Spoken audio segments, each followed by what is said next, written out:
Merci de me permettre d'être à côté d'un éminent économiste. En fait, j'aime bien le terme que vous avez utilisé pour dire que l'éducation, c'est l'assurance vie de la Tunisie. J'aime bien. Et la rentrée scolaire, étant parent, est une fête en Tunisie. Est une fête socio-culturelle. Est une fête où toutes les familles se préparent à la rentrée d'une manière ou d'une autre. Et même une partie de l'économie se prépare à la rentrée. Des librairies, des crèches, des écoles, des universités. Donc ça fait bouger un peu l'économie au niveau de l'architecture liée directement ou même indirectement, certains restaurants, certaines buvettes.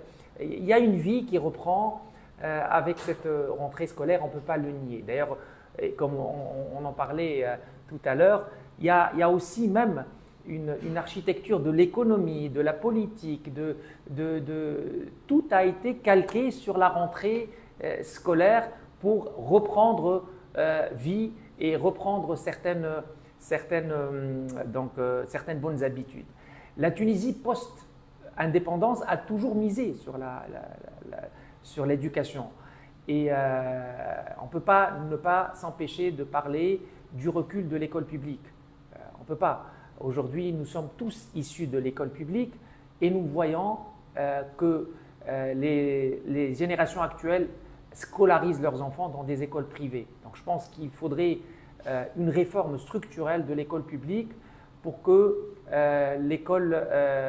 pour qu'elle continue à jouer son rôle historique.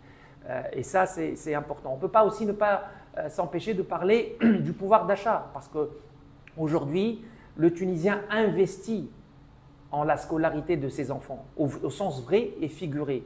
Il y a des personnes qui souscrivent des crédits justement pour inscrire leurs enfants dans des écoles privées. Donc c'est un investissement justement pour réaliser ce à quoi vous avez fait allusion, Sihedi, l'assurance vie justement.